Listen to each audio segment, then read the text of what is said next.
네, 지금 매트릭스 투자자문 곽상준 대표 모셨습니다. 자, 오늘 안녕하세요. 예, 어서 오십시오. 제가 급하신 겁니다. 네. 저기 지금 밖에서 다 길을 쫑긋하고 있어가지고요. 네, 제가 네. 미처 급해서 인사하실 시간도 못 드리고 네, 네. 예. 네. 자, 오늘 정말 곽 대표님 많이 기다리는 사람들 많습니다. 네.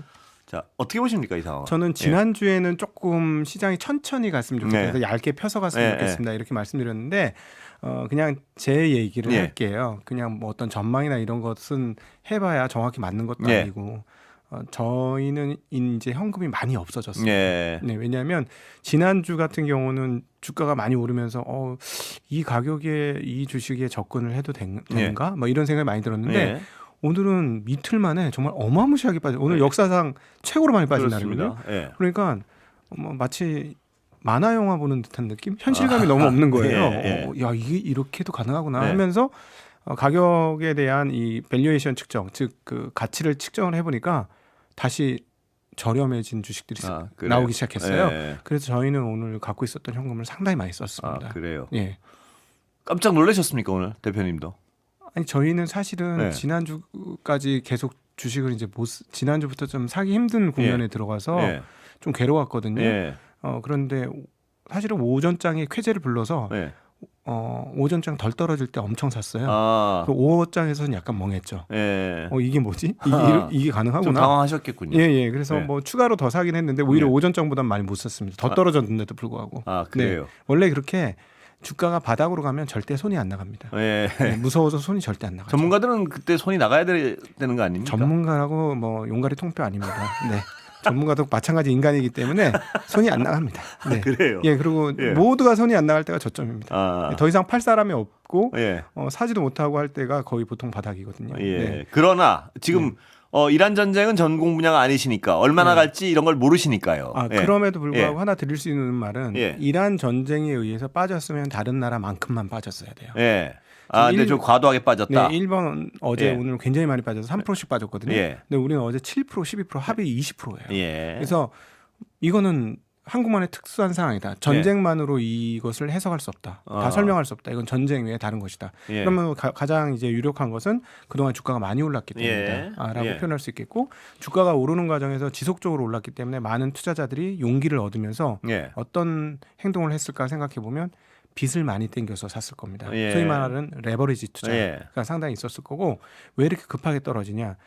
어제 하루에 7% 빠졌는데 오늘 또 추가로 아침에 5, 6%를 빠지면 예. 청산 그 빚을 갚아야 되거든요. 예. 그러니까 뭐 아시겠습니다만 10억짜리 아파트로 5억 내 돈에 5억 빚으로 샀는데 네. 반토막이 나면 네. 내 돈은 하나도 없어지거든요. 예. 그러니까 그 전에 빨리 뭔가를 조치를 해야 돼요. 예. 이걸 우리가 일컬어 마진콜이라고 예. 하는데요.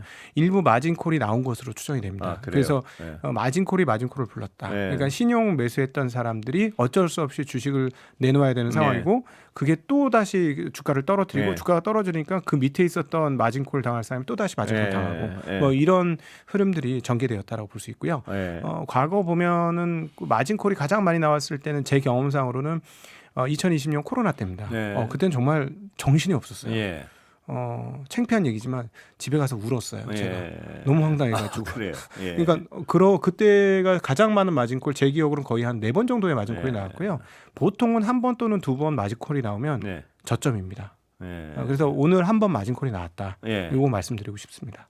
그럼 더 나올 수 웬만해서는 아니, 근데 이게 그때는 코로나는 누구도 예상하지 못했던 일로 이렇게 예. 전개가 되었던 거고, 그렇다면 여기서 만약에 추가적으로 마진콜이 나오려면 예.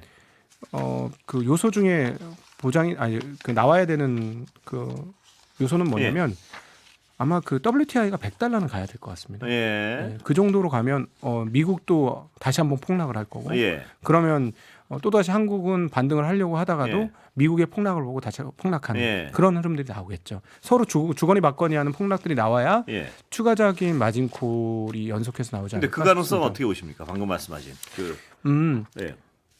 만약에 그냥 뭐 제가 정치 전문가는 아닙니다만 그렇습니다. 경제 입장에서 보면 감안해서 듣겠습니다. WTI 예. 여러분들 감안해서 들으시고요. 예. 정치 전문가가 아니시라는 걸. 예, 부탁드립니다. 예. WTI 100달러 가면 예. 제가 보기에는 트럼프 중간 선거는 완전히 물 건너갑니다. 그렇기 네. 때문에 네. 그까지는 사태를 악화시키지 않을 것이다. 네, 만약에 네. 저렇게 이란이 호르무즈 해협의 목줄을 꽉 잡고 네. 유가 상승을 가지고 딜을 한다면 네. 이미 그 미국은요. 네. 지난번에도 그랬습니다만 약점이 다 드러났어요. 중국은 그 약점을 정확하게 알고 있고 네. 그 약점이 뭐냐면 네. 금융시장입니다. 예. 그래서 예전에도 주식시장이 크게 흔들렸을 때 스캇베센트가 막 개입을 하면서 재무부 네. 장관이 개입을 하면서 채권을 다독이려고 노력을 많이 했거든요. 네.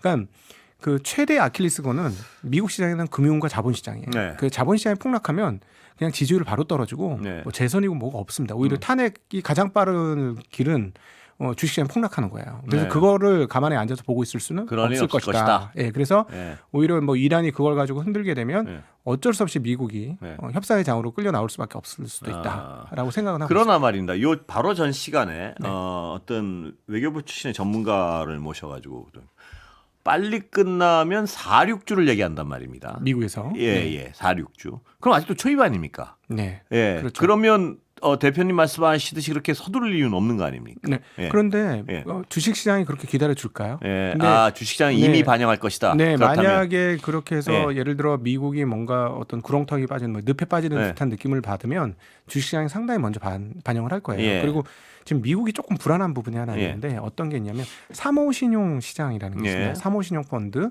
이쪽에서 자꾸 문제가 발생하고 네. 있어요. 지난 주말에도 발생했고 네. 벌써 몇 건이 발생했습니다. 즉 그동안에 몇 년간 미국 시장이 너무 좋았기 때문에 좀 방만해진 상황입니다. 예. 그러니까 그 예전에 2008년도 리만 브라더스 사태 때도 그런 일이 벌어졌는데 리만 브라더스 사태가 하루아침에 이루어진 게 아니라 몇 년의 과정을 거쳤죠. 예. 그러니까 계속 부동산 가격이 오르니까 부동산 대출해 준 게 아무 이상이 없었고 예. 그게 몇 번을 거듭하다 보니까 사람들이 부동산 대출하는 거에서 안이해졌습니다. 예. 그래서 신용도 조사도 안 하고 막 대출을 해준 거예요. 예. 왜냐하면 집값이 앞으로도 계속 오를 거니까 집을 담보로 돈을 빌려주는 행위가 예. 아무런 문제가 없었던 거예요. 그래서 심지어는 남미에서 올라온 불법 거주자들까지 해도 예. 돈을 빌려줬죠. 예. 그래가지고 결국 난리가 났거든요. 예. 근데 지난 3, 4년간 미국의 자본시장 흐름들은 매우 좋았기 때문에 돈을 빌려줄 때 아주 꼼꼼하게 따져보고 이 사람이 돈을 잘 갚을 사람인지 돈은 잘 벌 사람인지 네. 이런 걸 따져서 돈을 빌려줘야 되는데 그게 좀 약화됐어요. 예. 그리고 돈을 빌려주는 펀드에 과거에 참여하지 않았던 개인들의 참여도 많아졌어요. 예. 그러니까 돈이 흘러 넘친 거예요. 예. 그래서 돈을 빌려줄 때 부주의하게 돈을 빌려주기 시작했습니다. 예. 이 문제가 굉장히 심각해요. 예. 그래서 만약에 이번 그 이란 전쟁 사태로 인해서 자본시장이 흔들리면 이 문제도 더 불거질 수 있습니다. 네. 그래서 터질 수도 있습니까 지금? 네, 그렇죠. 예. 예. 그래서 이미 블랙스톤이라는 아주 세계에서 가장 큰 자산운용사 예. 중에 하나가 이미 그 사모펀드의 환매를 받았는데 예. 보통 얘네들은 5%까지만 환매를 해주는데 예. 7.5% 환매를 해줬어요. 아. 더 많이 환매를 해준 겁니다. 그거는 기준을 초과해서. 그 위험성을 인지하고 있다 이렇게 볼 수 있는 건가요? 환매하는 요구가 예. 커졌다는 겁니다. 예. 돈을 찾으려고 하는 사람 욕구가 커졌어요. 예. 불안한 거예요. 예. 그러면 이 돈이란 그 돈을 가져가는 게 다 준비하고 있는 돈을 주는 게 아닙니다. 네. 은행 같은 경우는 뱅크런이라는 게 있지 않습니까? 돈을 100% 가지고 있어서 대출을 해주는 게 아니라 일부를 가지고 대출을 다 해주는 네. 거거든요. 네. 근데 돈을 찾는 사람들이 뭐 그 한꺼번에 100명 몰리면, 중에 예. 12명만 오면 돈이 이제 다 떨어져요. 그게 바로 BIS 비율인데요. 그러니까 보통 그렇게 대출을 해주는 조직들은 돈을 다 가지고 대출을 해주는 경우가 별로 없어요. 네. 근데 이렇게 상환이 계속 이루어지면 다른 거를 뭔가를 팔아야 됩니다. 네. 그럼 우량 자산이라도 팔아야 돼요. 네. 그러면 이게 일파만파 도미노로 네. 연결이 되기 때문에 만약에 여기서 이란 사태가 아주 시간을 오래 끌면서 문제가 심각해지면 자본시장이 굉장히 빠르게 반영할 거고 그거는 뭐 우리나라만의 문제가 아니고 전 세계 전 세계 자본시장이- 문제가 되니까. 네네 그렇게 될 겁니다. 미국이 그러니까 지금 길게 설명하셨지만 네. 그 상태가 되도록 방치하지는 않을 것이라는 믿음이 있다. 이 말씀이시죠? 그렇죠. 예. 그냥 대통령 하는 거 포기하지 않는 한 아, 제가 보기엔 그렇게 하기는 어려울 것 같습니다. 선거 포기하지 않는 한 그렇게는 네. 안 할 것이다. 네. 예. 그렇다면 이제 우리 시장으로 다시 돌아와서 네. 아까 우리 시장은 급하게 올랐기 때문에 더 급하게 떨어진 것이다 오늘. 네네. 이건 건강한 조정일 수도 있다 이렇게 보시는 건가요? 네. 장기로 네. 보면은 아주 아픈 예방주사를 제대로 맞았다. 그래요. 예. 이런 생각이 듭니다. 이제 네. 그동안에 이제 올 들어서 네. 한국 주식이 몇 퍼센트가 올랐냐면 네. 40%가 올랐어요. 올 들어서요. 예, 두 달 동안에. 그 중에 이틀 만에 지금 20이 빠진 거 아닙니까? 네, 한 달치가 날아갔죠. 예. 2월이 없어졌어요. 예. 네, 그러니까 어마무시하게 빠졌는데, 근데 이렇게 올라가다 보니까 사람들이 오르는 걸 너무 당연시하게 여기는 예. 거죠. 예. 그리고 그 주식에 대해서 어떤 그 주식이 어려운 거고 또 조심해야 되는 거고 분석해야 된다는 생각도 사실 많이 없어졌었어요. 예. 그러니까 이번에 아픔을 통해서 사람들이 주식이라는 거 조심하면서 해야 되겠구나 하는 생각을 하실 것 같고요. 그리고 혹시 지금 아프신 분들을 위해서 감히 말씀드리면 보통 이렇게 오늘 서킷 브레이크라는 게 걸렸어요. 8% 이상 빠질 때 걸리는 건데 저도 이게 언제 있었는지 잘 기억이 안 날 정도로 가끔씩 걸리는 겁니다. 좀처럼 일어나지 않거든요. 근데 이게 일어나면 보통은 굉장히 높은 확률로 일주일에서 한 10거래일 안에 주가 반등하는 경우가 상당히 높은 확률이 있었습니다. 안 그랬던 적이 코로나 때 추가로 더 빠지면서 있었는데 코로나 때는 서킷 브레이크가 2번 걸렸는데 두 번째 이후로는 또 굉장히 많이 올랐거든요. 그래서 보통 이런 서킷 브레이크 이후는 올라가니까 마음이 이렇게 떨리시는 분들은 감히 말씀드리면 그냥 시장을 바라보면 안 할 행동도 할 수 있으니 아무 행동도 안 하시는 게 좋고 뭐 여행을 떠나시거나 정 안 되겠으면 비행기 티켓을 사고 휴대폰을 내려놓고 어디 멀리 여행을 가시던가 뭐 그런 방법을 저는 권해드리고 싶은데 아마 이 방법이 틀리지 않을 것 같습니다. 제 생각에는. 근데 서킷 브레이커가 아까 딱 한 차례 사례가 더 떨어졌단 말씀이시죠? 네네네. 이게 코로나 때. 네, 코로나 때 3월 13일 날 서킷 브레이크가 걸리고 또 추가로 18일인가 한 번 더 걸렸어요. 그러고 나서는 반등폭이 매우 크게 나왔어요. 그러니까 이 지금 청취자분들께서 참고로 생각을 하셔야 될 것은 이 전쟁 상황에 대한 전망은 곽 대표님이 전문가가 아니신 상황에서 미국이 시장을 이렇게 방치하지는 않을 것이라는 어떤 믿음 때문에 한 판단이라는 점. 그러니까 전쟁 상황에 대한 면밀한 분석에 바탕한 판단은 아니라는 점. 그건 분명히 이해하셔야 될 것 같고요. 그렇습니다. 저는 경제 측면에서 보고 있는 거죠. 경제 측면에서 이렇게 방치하지는 않을 거라는 어떤 신뢰나 믿음. 이걸 바탕으로 한 판단이라는 점은 감안하고 들으셔야 될 것 같습니다. 왜냐하면 맞습니다. 전쟁 자체는 어떻게 될지 모르는 거니까요. 지금 모르죠. 모르죠. 그리고 다른 영역이니까. 또 하나 이제 심리는 분명히 있는데요. 이제 투자에서 이 전쟁이라는 단어는 우리한테 어떤 단어들을 연상시키냐면 죽음, 공포, 두려움, 아픔, 질병, 뭐 온갖 나쁜 단어들을 한꺼번에 연상시켜주거든요. 그러니까 그런데 과거 굉장히 꽤나 많은 횟수로 전쟁이 발발해서 주가가 떨어진 적은 있지만 근본적인 경제를 훼손시킨 적은 별로 없어요. 그러니까 전쟁은 공포감으로 인해서 사람들이 주식을 팔게 하고 시청거리게 하지만 시간이 지나면 다시 제자리로 되돌아오는 확률이 매우 높습니다. 그렇군요. 그러니까 한국 같은 경우는 지금은 좀 과대에 포장되고 있는 것이 유가가 많이 올라서 그럼 원자재 가격이 모두 오를 것이고 그러면 굉장히 어려울 것이다라고 보죠. 그러니까 또 환율도 1,500원까지 오니까 외환위기 올 것 같죠. 근데 아니에요. 환율은 사실은 한국은 국내 소비로 장사해서 먹고 사는 기업들보다는 해외 수출하는 기업들 많습니다. 그럼 달러 가치가 올라가고 원화 가치가 떨어진다는 건 원화 환산 수익은 더 늘어난다는 얘기예요. 따지고 보면. 그리고 이번에도 수출입 동향 보시면 아시겠지만 2월 달 반도체 수출입은 역대 최고예요. 어마무시한 수출을 하고 있거든요. 그러니까 기업들이 지금 잘못하는 것도 없고 이번 전쟁으로 인해서 갑자기 AI가 멈춘다? 그것도 약간 좀 애매하지 않습니까? 그러니까 저희가 앞서 그 미국 얘기를 한참 드렸던 건 AI를 멈출 수 있는 가장 강력한 요인은 미국의 신용 문제입니다. 그것만 벌어지지 않으면 사실 이번 문제로 갑자기 뭐 아마존이나 메타나 구글이나 이런 애들이 AI 하던 거 끊고 이런 확률이 별로 없어요. 얘들을 끊게 만드는 건 조달 비용의 증가. 얘네들이 이제 설비 증설을 해야 되는데 설비 증설을 할 돈의 비용이 엄청나게 늘어난다. 이자율이 올라간다. 그럼 줄어들죠. 그게 리스크예요. 그거 말고는 전쟁 자체가 뭐 AI 흐름이나 반도체의 흐름을 단박에 끊는다. 그거까지 연관되는 거는 조금 먼 얘기입니다. 그런데 제가 듣다가 느껴지는 분이 신용 부분에 대해서 굉장히 우려를 하시는 거 아닙니까? 실질적으로. 개인적으로는 그게 터지면 또 문제는 전 세계에 파급력이 있을 것이고요. 그렇죠. 그런데 그거에 대해서 큰 걱정을 안 하시는 이유는 아까 말씀하셨을 때 다시 미국이 선거 앞두고 그렇게 방치해서 신용 문제를 터뜨리지는 않을 것이다. 이건 달라요. 이건 다릅니다. 이거는 신용 문제는 정치권이 잘 못 막을 수도 있어요. 그래요?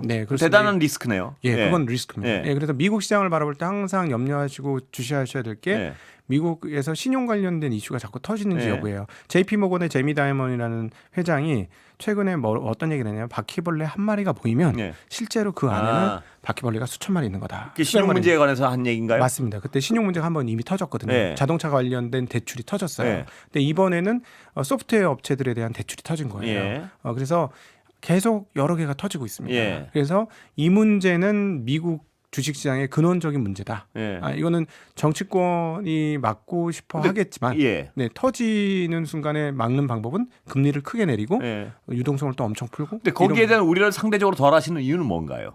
대표님은. 예. 지금 현 한국 시장에. 우려를 한국 시장. 예. 한국 시장 그게 터지면 뭐 한국도 그 쓰나미는 몰려올 거 아닙니까? 그렇죠. 예. 한국 같은 경우는 이렇게 되겠죠. 만약 그 문제가 벌어지면 제일 큰 타격은 AI에 대한 투자가 줄 거고 투자가 준다는 건 한국에서 물건을 덜 사간다는 거고 그렇게 연결은 됩니다. 그래서 그 문제가 생기면은 다 같이 연결돼서 어려움은 겪을 수 있죠. 그거는 그렇습니다만 제가 보기에는 이게 문제가 불거졌다고 하루아침에 터질까? 아직 임박하진 않았다. 이렇게 보시는군요. 그거 그렇고 또 하나는 만약에 문제가 일어나면 미국이 빠르게 금리 인하를 대응을 할 거라고 저희는 보고 있습니다. 그 부분은. 안 그러면 해결할 수가 없어요. 빠른 금리 인하로 대응을 하더라도 그 문제 크다는 말씀이시죠, 지금. 네, 그렇죠. 회복할 때까지는 대단히. 근데 그 여기서 이제 트랩이 뭐냐면 미국 시장이 오도 가도 못하는 상황은 어떤 때 벌어질 거냐? 인플레이션이 엄청나게 일어나는데 신용 문제가 터지면 인플레이션 때문에 금리를 내릴 수는 없고 신용 문제 때문에 금리는 내려야 하고 이게 양방으로 터지는 거예요. 그러니까 굉장히 골치 아프죠. 그래서 제가 아까 말씀드렸듯이 트럼프가 함부로 WTI 가격이 $100 뭐 이런 식으로 가도록 방치할 여력이 없을 것이다. 그렇게 하기는 매우 어려울 것이다라고 예측을 하는 거죠. 이런 것과 다 연결이 되어 있기 때문에. 그 우리나라에서 지금 정부에서요. 100조 플러스 알파 즉각 투입. 이 대책은 어떻게 보십니까? 그럼 언제 이건 투입된다는 얘기인가요? 저 격세지감이죠. 한 번도 이런 거 해본 적이 없어요. 그래서 증시 안정기금이라는 게 있거든요. 저는 그거를 그 박물관에 있는 건 줄 알았어요. 단 한 번도 사용한 적이 없어요. 제 기억으로는. 예를 들어 부동산 관련해서 뭐 문제가 있으면은 특례 보금자리로는 신세가 보금자리로는 바로 뭐 50조씩 막 이렇게 조성이 되지 않습니까? 한 번도 이게 사용된 적이 없거든요. 근데 이거를 지금 적극적으로 끌고 나왔다는 것 자체가 일단은 정부 정책에 대해서 정부 정책이 매우 주식시장에 친화적이다라는 것은 그렇게 인정을 하셔도 될 것 같습니다. 지금 사실은 5,000포인트에서 증시 안정 자금이 들어와야 되는가? 근데 의문은 좀 있어요. 뭐 장이 크게 빠지긴 했습니다만 위기가 발생한 건 아니거든요. 근데 위기가 발생 안 했는데 증시 안정 자금 얘기가 나왔다는 건 그만큼 주식시장을 이렇게 잘 보존하고자 하는 어떤 의지가 강하다. 위기 상황에 대한 기준은 뭘로 보세요? 신용 위기가 발생해야죠. 이 금융이 연쇄적으로 도산 같은 것들이 막 이어지면서 그러니까 주가가 단순히 떨어졌다는 문제가 아니고 신용 위기가 발생해야지 위기 상황으로 판단한다 이 말씀이시죠? 그렇죠. 그러니까 어떻게 되냐면 어떤 조직에 어떤 단체에서 돈을 너무 많이 빌렸어. 많이 빌렸는데 주가가 떨어져 갖고 갚지를 못하고 파산이 났어. 근데 이 파산나는 거 혼자 끝나는 게 아니라 돈을 빌린 업체까지도 영향을 미쳐. 그러면 이게 연쇄적으로 금융은 연결돼 있잖아요. 근데 금융이 이렇게 연쇄적으로 문제가 생길 가능성이 있다면 그건 개입을 해야 합니다. 막아줘야 되는 거거든요. 시간이 딱 된 것 같습니다. 벌써 끝났습니까? 한국 주식 얘기 별로 안 했는데. 그러니까 용기를 가지십시오.